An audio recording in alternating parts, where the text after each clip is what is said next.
your attention, please? Lend me your ears.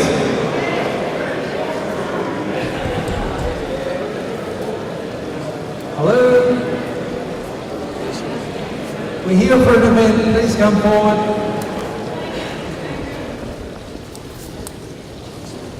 Thank you.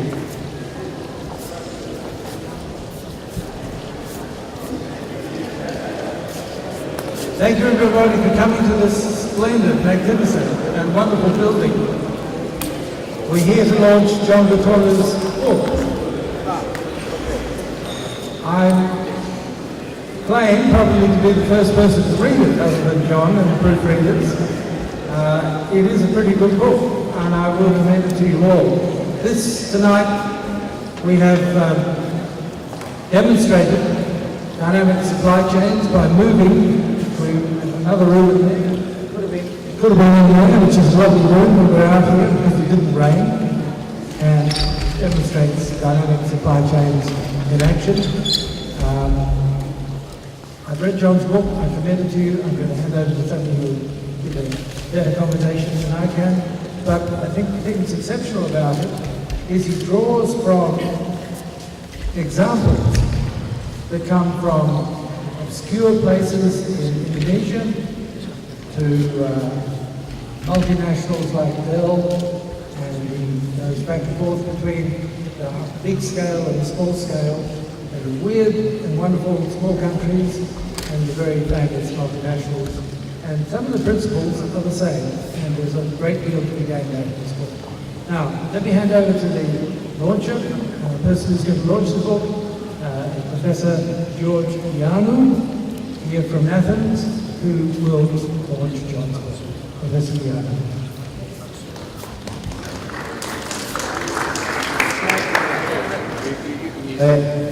I think that's...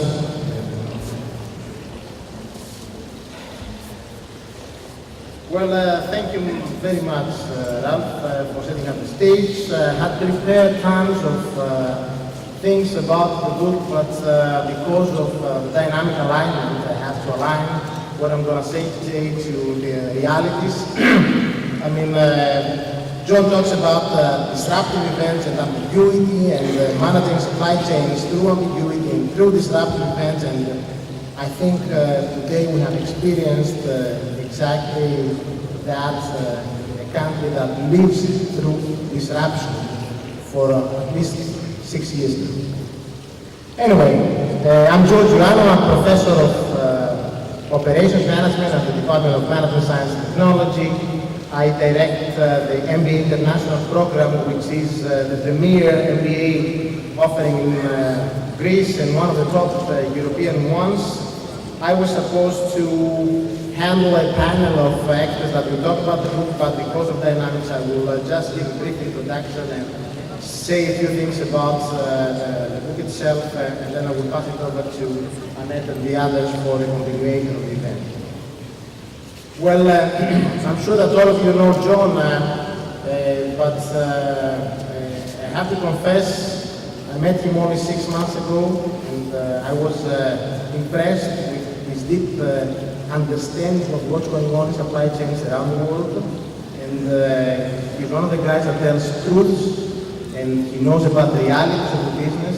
He has an immense knowledge accumulated over the years, clear ideas, nice person to interact with, and we share the same passion, wine. And I hope I have satisfied his taste during the 2 times we had dinner together. So, a few words about the place we're in today. It's called Zappeion. Zappeion is one of the most important buildings in Athens. It's next to the National Garden, and its construction was financed by Evangelos Zappos. It's a neoclassical mansion linked to the modern history of Greece, and it's used for public and private exhibitions and ceremonies. 80,000 square meters were offered by the Parliament of the Hellenes, in the place between the stadium and back then it was the gardens of the king.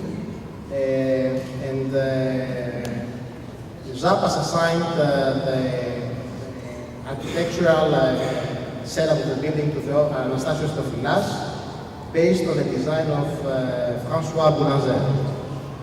There were many delays, as with all construction projects, even today, and the building was inaugurated finally in 1888. It's the first building around the world to be constructed in order to serve Olympic purposes. Its architecture is in the neoclassical order, with a Corinthian portico, that's what we are, and an organization of spaces that is fully in harmony with the purpose for which it was built. Unfortunately, the major benefactor, the Evangelos Zappas, did not live to see the building coming up in its final form, but he assigned his cousin to oversee the results. The building itself has a very turbulent history, and it has served many different purposes. During the first modern Olympics in 1896, the fencing events were hosted right here in the circular atrium. During the second International Olympic Games in 1906, there was no infrastructure in this country, so it was used as the Olympic Village. Since 1936, and for 40 consecutive years, it has hosted the country's first radio station. And after World War II, it was nearly demolished. There were many discussions about getting rid of it. But thank God there was a renovation, restoration events, and actually the building, the last one took place just before the Olympics of 2004. This building has witnessed the history of Athens for more than 120 years. It has been a key site for the nation's very significant moments. It has always been integrally linked to the Olympic movement. It's a landmark, the Greek capital, so Zappas should stay calm in his rest. Many historical events took place here, and the most important one was the signing of the Treaty of the Accession of Greece to the European Union in 1891 by the Greek Prime Minister Konstantinos Karamanlis. Zappeion is the place where the majority of politicians come to announce that they become prime ministers after elections, and also it has been in the commemorative points of the Olympic Games of 2004.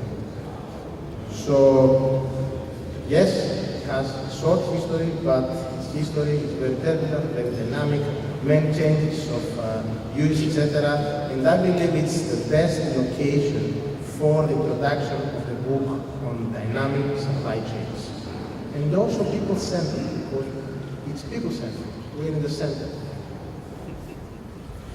So I have prepared many things about what the book covers, but I'm sure that you have all read it, so I will not go through my slides, this slide, and the next one, and the next page, and the next one.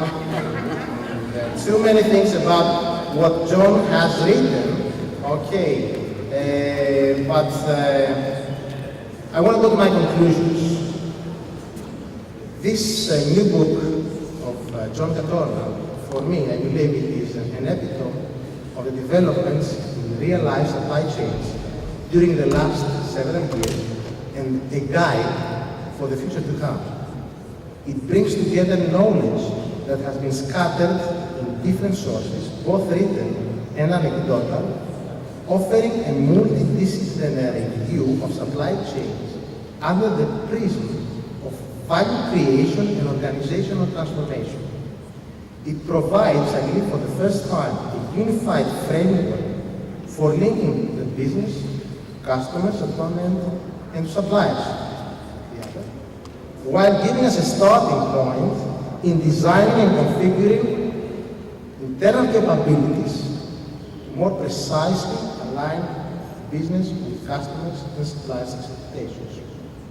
This is the dynamic alignment concept that John Gattorna offers to the academic and professional community, and I believe that's the first time it happens. And also if we couple it with the several pointers he offers on how to avoid the trap of one size fits all, it doesn't exist. Okay. It may by itself be a new path for academic research in managerial reality. As an academic and professor, I would really like to see John Gattorna's book become a required textbook in MBA classes that nurture future supply chain leaders in order to allow for the deep practical knowledge of the cases that John analyzes in his book to become permanent knowledge of the students that will become managers. And as a consultant, because professors do not make money, especially here in Greece, so I have to do something else. Okay. I would urge people that work MBA and supply chain management to read the book in order to learn how clear and effective methodological steps in supply chain understanding, design, and execution, as those offered by John Gattorna, can provide a sound basis for decision making and true value creation in consulting endeavors. John, thank you very much for giving me the opportunity to read your book. I think I was one of the first ones to go end to end with that. And I welcome the other members of the panel, Annette, etc., to continue this journey on John Gattorna's quest for knowledge in supply chain management. Thank you very much.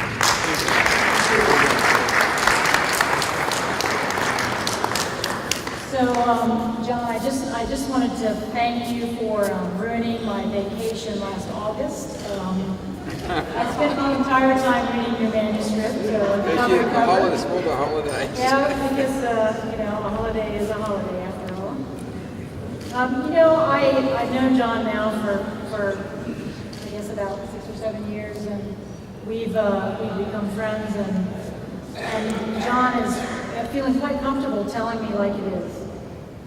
And I think the best advice I could have for all of you is look for the patterns in the data.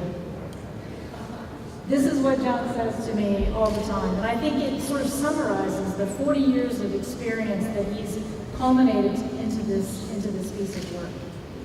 And I actually think it's quite precious, and I hope that you'll, if you haven't read it, that you'll really absorb it, because he's helped me to make sense of frankly chaos. He's helped me to make sense of a company that's complex and operating at every channel. I mean, how do you actually begin to indoctrinate what the customers are telling you into how you design your supply chain? And it's difficult. But John actually gives us a very, very nice roadmap to do this. And it's really my pleasure to be here with you today. And my final words of advice are, look for the patterns in the data. Well done.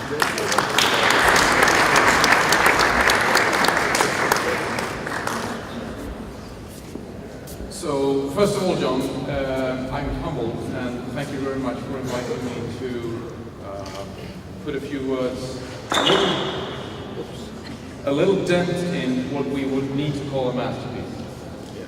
So, this book is very, very interesting in the sense that it's one of those books that has, thank you, it's one of those books that has many starting points. It's a book also that you need to read, or you can read it from multiple perspectives or vantage points. So regardless if you're looking to observe the past and understand it, or if you're trying to read and understand the future, where things are going, you'll find material in this book. And whether or not you're interested in the overarching themes, very simplistic sort of, conclusions, not simplistic, but powerful conclusions, or you're looking to the very minute detail, well, it's in this book. And you can pick up any page and you can go see examples that will encourage you, inspire you. Or you can go from end to end and be fulfilled with insight. So it's a very, very powerful piece, John. And I think you've done a brilliant job to put multiple disciplines in one concept.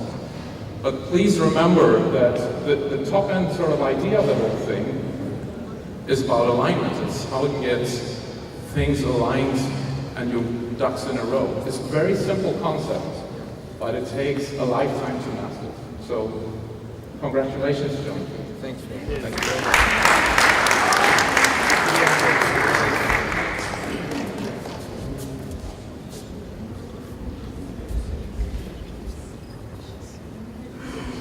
Good evening. We have heard a number of people commenting on John's book, and I'm just going to ratchet it down a wee bit. My grandfather, who migrated to Canada from Eastern Europe, was a carpenter. And he arrived in Canada with a few tools, not many, and he knew how to use those tools, and he was able to build a home for my mom and her brothers and sisters, and also set a foundation for my family. Now you may ask yourself, why is he telling us this? The reason is very simple. We've all read lots and lots and lots of books that say a lot of interesting things, but there are very few books that actually give you tools to build something, to rebuild something, or to reconstruct something. And one of the things that I got out of the third edition was a set of tools and a sense of perspective to use those tools and to use them to develop not only an aligned supply chain, but one that's useful. And for that, I think John really deserves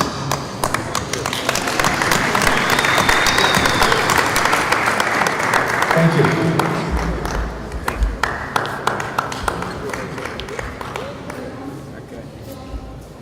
Okay, well, as Jackie knows, I like to have the last word. But also, those of you who know me know that the real reason for this conference is to gather the clan. You know, to gather the folks that I've known over the years and who I do respect together, some of the fantastic companies and individuals are here because you're all friends and you're all part of the community, the society of the supply chain. I should just say, you're probably not aware of it, but Mark Doctoroff, who's the gentleman over there with white hair, he's responsible for everything that's happened in the last 40 years to me because as a young engineer back in Australia in about 1970-71, I decided to do my MBA. I couldn't afford to go overseas, so I decided to do it part-time. I went to Monash University. I did it over a 4-year stint. Our part-time work, it was quite hard work. And Mark turned up as a Fulbright scholar from Canada, and he taught this funny little subject called physical distribution management. That's what it was called in those days. And I got quite sort of enthused about this subject, and we, fortunately at Monash we could do a minor thesis, and I was fed up with coursework, so I did a minor thesis on the Australian air transport system, and Mark, I think you gave me a good mark, I can't remember now what you gave me, but Mark was it, and he actually got me going, and I thought about this after a while, and I was working with FMC Corporation at the time, and after a while I went home to my wife and I said, I think I'm going to change my career. I'm going to tip over 9 years of engineering. I want to get into this new field of distribution management logistics.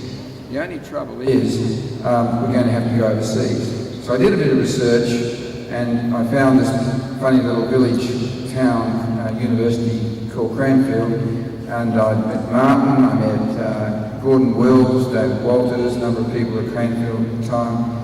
And I told a lot of fibs to my wife. I said, we're going to England, it's a beautiful little English village, thatched cottages. And the day we arrived in England, it was raining. We had 2 little kids, she started crying. And she's never believed a word I've said ever since. But, there were great years. I spent 5 years in England, a year also going across to Oxford. and went back to Australia after a while, and we built it from there. And I've always wanted to, you know, I never really was that enthusiastic about logistics as an operational thing. I know we've got some great people in this room who can go into a warehouse or a distribution centre and sniff it out and know exactly what's wrong, but that didn't really interest me. What I was really wanting to do was to actually start to build a bit of conceptual knowledge around this field, because unless you have that, you can't really, there's no frame of reference to sort of, you know, project forward. And I was very fortunate in the early days to meet Debbie Ellis, my colleague. I don't know where Debbie is around here. There she is over there. She deserves a lot of credit. Debbie was, I think, at the time I met her, still at school, because she's very young.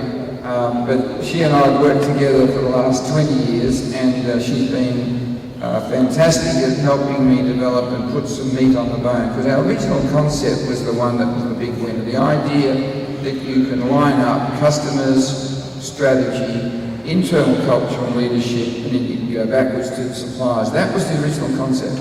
And it took us 20 years of work to put some meat on that bone, and eventually we, you know, with a bit of good luck, we discovered that actually there were 4 or 5 supply chains, not one supply chain. So that was the essence of the book, and our wonderful client over here, Annette Clayton and Stuart Whiting at Snyder Electric. We've been working there now for 3 or 4 years. And in the process of that, that's where we discovered, inverted commas, the campaign supply chain. It's been around since the Egyptians built the pyramids, but no one had actually recognised that there is a difference between what you do in campaign supply chain, project supply chain, and just selling FMCG. So it's all come together. People ask me, well, what's your contribution? I say, really, just joining the dots, really. We just joined a whole lot of dots up, I think, Mark, would you say? Yep. And really, that's been the exciting thing. I'm an engineer. It's taken me 20 years to get my head around culture. I've never met an HR person that can understand it anyhow, so I've had to learn it myself. And really understanding leadership, and we've heard all these things, but how they connect, in a sense, what Annette was also saying, how we connect things, how we see the patterns in the data, and then start to reverse engineer back has really been the contribution that this book has made. I know that you've all got a copy. I hope that you start digging into it tonight. Turn off the TV when you go back to the hotel, start reading it. It's great reading, you can't put it down. But honestly, it's been written. I know George wants to use it as a textbook, but it's not written for university students. It's written for you. It's a professional book, and it's written for the practitioners, and it's meant to be read. Because I designed it for CEOs, and I put a few pictures in there as well. And you know, I think a few little cartoons as well, and I think that'll get them to read it, because I wanted them to understand the bigger picture of the, you know, like an architect. This is the big picture. This is how things fit. Now go away and start, you know, getting down into the detail from there. Thank you all for coming tonight to celebrate. We can stay on. We can continue to meet as long as there's food there. And then what I suggest we do is there's some great restaurants in the area.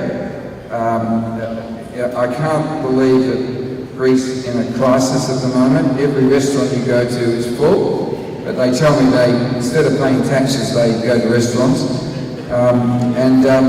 So consequently, we can continue on tonight. Thanks very much for your kind words, George. I do really appreciate that. Thanks to the whole panel, and particularly to Annette from Snyder Electric, because it's only when you get people like that who let you into the company and come in and use it as a laboratory that you can actually move forward. You can't sit in a dark room and dream this stuff up. You have to actually work with people, and that's been one of the great things. So thank you all as colleagues and friends, and let's look forward to a fantastic meeting tomorrow. I know I'm talking this up a little bit, but the panel tomorrow morning over breakfast is going to be the best panel of the whole. We've got 6 or 7 very powerful women saying something about supply chain. So look forward to having a great night, and we'll see you in the morning again. Thank you.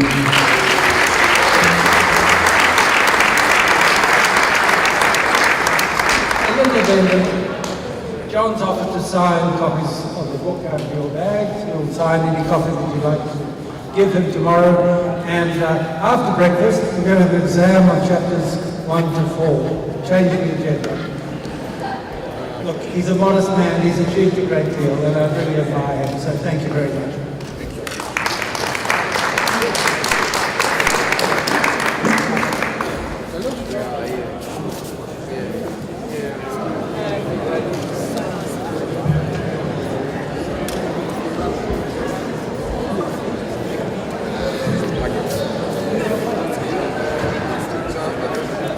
Because,